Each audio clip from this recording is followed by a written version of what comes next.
Bismillahirrahmanirrahim. Assalamualaikum warahmatullahi wabarakatuh. My name is Endang Komaria. I'm from 6th group and now I'm going to add the explanation about age and acquisition. Moving on, the next topic is about linguistic consideration. We turn to the some issues that the center of the subject matter itself, which is the language. Okay, linguistic consideration. For the first one is bilingualism. Children learning two languages and they acquire them by the similar strategies. When they learn two languages means that they learn two first language.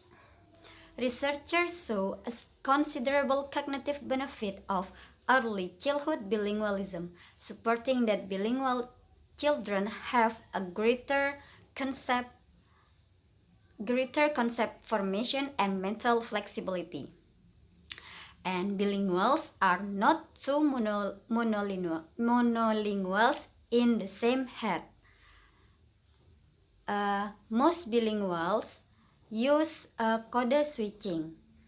Code switching is the act of inserting word, phrase, or sentences of one language in another language.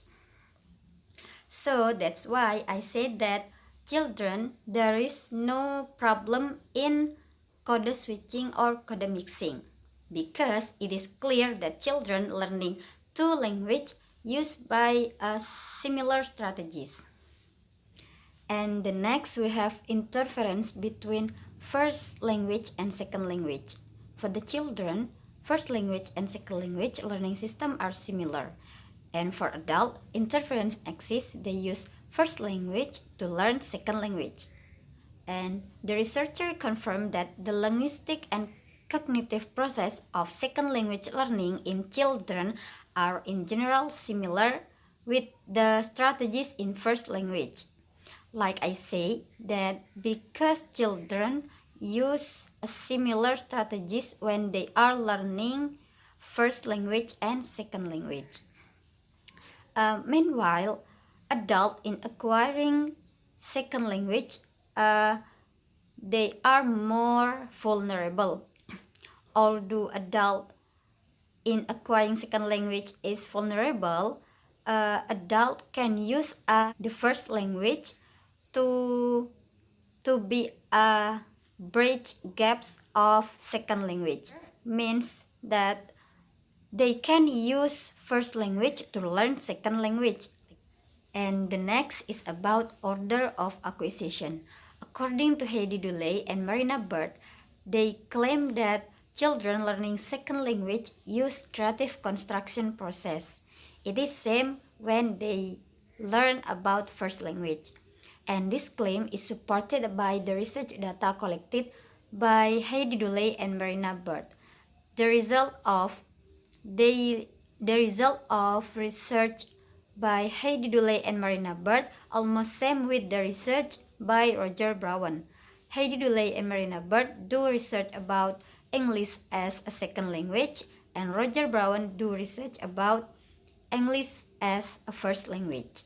So, the research of the data, children learn English by order of acquisition. For the first, present progressive, and next in and on, and the fourth plural and past irregular, possessive, uncontrollable copula, or we can say to be, is are, and next article, and next past irregular, and third person regular, and last is third person irregular.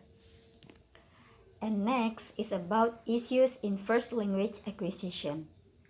The first, competence and performance. It is difficult to get a linguistic competence in a second language as it is in a first language. Comprehension and production. Learning second language usually means learning to speak it. When we say, can you speak English, means that can you understand it? Can you comprehend it? So, that is an issue in first language acquisitions. Inability to produce an item, or although they cannot produce a language, it doesn't mean that they cannot comprehend and understand it. Nature or nurture. Adults and children have the capacity to acquire a second language in any age. So, if adult doesn't acquire a second language, it cause of cognitive or affective variables, not because of innateness. And the next is universal, systematicity and variability, language and thought, imitation, and practice and frequency. Here means that language shape a thinking and thinking shape a language. And for imitation, children like to imitate everything, but for adult, they less interested to imitate everything. And the last subtopic is some age and acquisition inspired language teaching methods. For the first one is total physical response. The founder of the total physical response, James Azar, noted that children in learning their first language appear to do a lot of listening before they speak, and that their listening is accompanied by physical response, which is reaching, grabbing, moving, looking, and so on. You know that when acquiring language, that is listening first before speaking, reading, and writing.